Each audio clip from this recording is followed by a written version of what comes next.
There is a song called Big Girls, You Are Beautiful. And guess what, ladies and gentlemen? That has come true. For the longest time, people just said that to be nice. Well, not anymore, because Miss America is now, well, she's large and in charge. She's plus size. She's big! Miss America was first introduced in the early 1920s in the south of America to really work out which farmer had the hottest daughter. And luckily for all of those girls, beauty is in the eye of the beholder. Unfortunately, the beholder back then was their dad. Hot. Since then, every single year, a new woman is crowned the hottest in the country. Right now, it's a lady called Madison Marsh. Apparently, she's the best looking woman in America. Congratulations, mate. But for poor old Madison, she has some stiff competition. Or should I say, big competition. Yeah, I should say big, obese.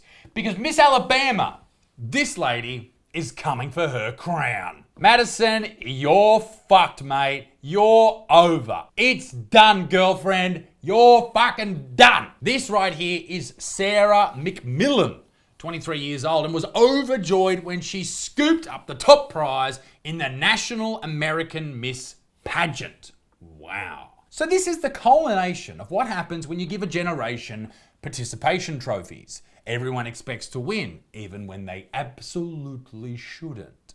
And as I said earlier, beauty is in the eye of the beholder. But what the fuck?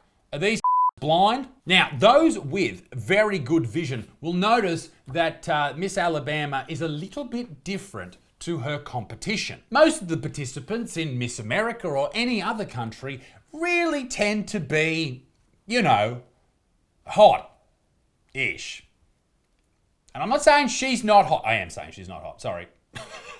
Okay, she's very obese. She's very, very obese. And she's gone in the competition against all of these girls who have trained very hard, who have been watching their diet and working very, very hard and working very, very diligently on everything to make sure that they're in the best possible physical shape for a competition that is based on appearance.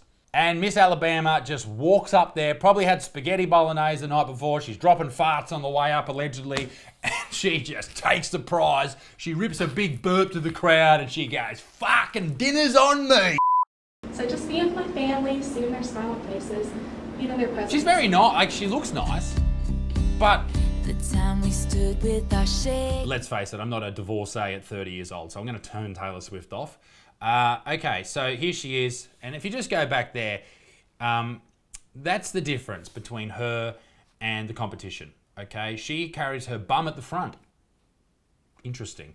But yeah, like not taking anything away from Sarah, but she does open herself up to all of this criticism because she is obviously not fit for the role of Miss whatever state or country or whatever. Like, she looks nice. She's got a beautiful face. She dresses really well. Yada, yada, yada. She's got nice hair, all that shit.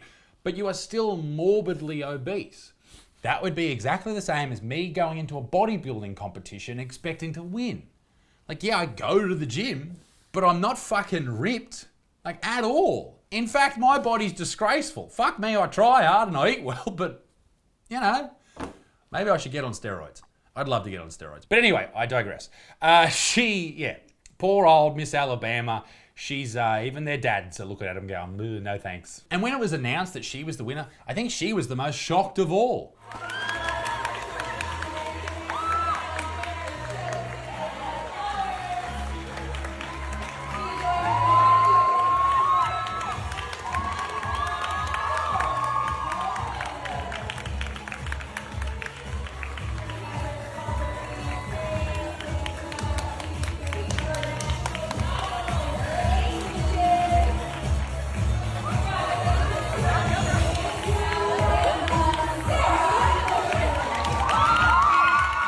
Honestly, people around her, they were clapping and applauding and being polite, but everyone knows that this is just bullshit. This is just virtue signaling. That's all it is. And also, what does this say about women in Alabama?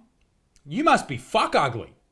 You must be fuck ugly. But I will be fair here, and I will say this. Sometimes it's not all about looks in these type of competitions. It is about the answers that you give on stage.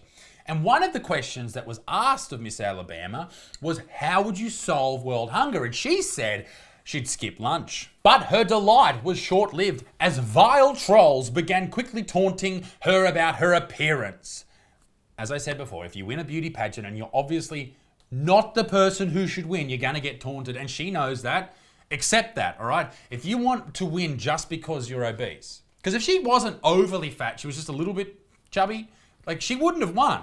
She only won because she's morbidly obese, and the people who are running these competitions want to be seen as virtuous. They want to be seen as progressive. They want to be seen in this mad world of ours as being on the right side of history. But she is absolutely open to criticism, and just because people disagree with her and say that, you know, she shouldn't have won doesn't mean they're trolls.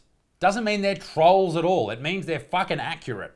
I'm sure some people can be dicks about it, but if you're just saying that she probably shouldn't have won because she is very obese, then you are just being accurate. And the reason for all of this is we as men have a standard of beauty, and in these competitions, it's men's standard of beauty that reigns supreme. And in the men's competition, if you have a man, Mr. fucking Alabama, and the ladies are voting, you want to get the dude who's most appealing to women. That's just the facts of this situation here. These beauty pageants are built on the expectations and what dudes seem to like and what ladies seem to like. That's the end of it. Men are oftentimes more attracted to women who are fit, who aren't fat, and are attractive.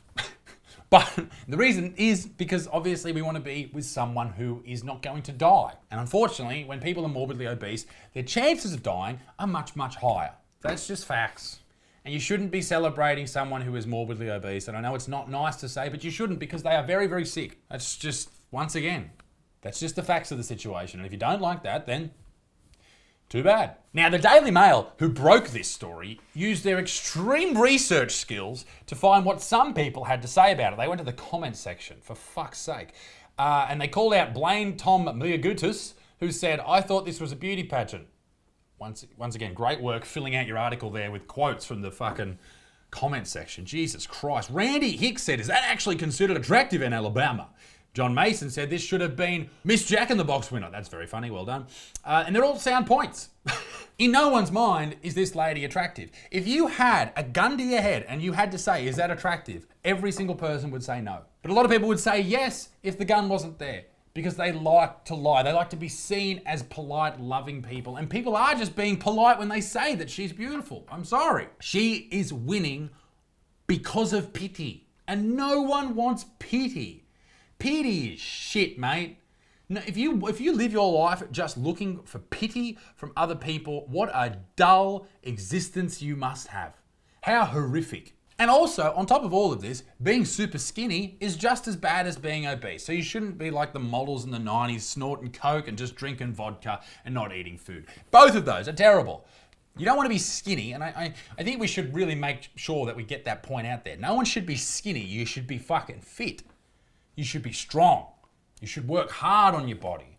This meat vehicle has to carry you through life. Are you suggesting that Miss Alabama, when she's 70 years old, 80 years old, is going to be able to get up off the ground if she has a fall or stabilize herself? Leg strength is a massive part about getting old and staying alive. Most old people have a fall, end up in hospital, and die. But if you have leg strength because you've been training and you've been walking and you've been exercising and you're fit and you're healthy, you might be able to stabilize yourself, not fall and not die. See my point? Sarah's victory was her third attempt at the contest. Wow.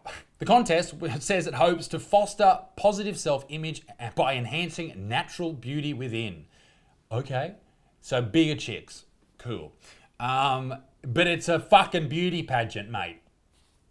Does anyone remember that? They're going to score the pageant based on personality, confidence, and communication, according to the organisation. And I say that's lies. It should be focused on tits, and tits. Braces, glasses, skin problems, varying height. If you've got fucked teeth, if you can't see, if you've got fucking one leg shorter than the other, if you've got psoriasis coming out of your ass, if you're a fat chick, if you're the ugliest human to ever grace this fucking earth, you can still win Miss America. So it's not a beauty pageant, it's a personality pageant. Change the fucking name. You can be mad at me for saying all this shit if you want, but I'm right.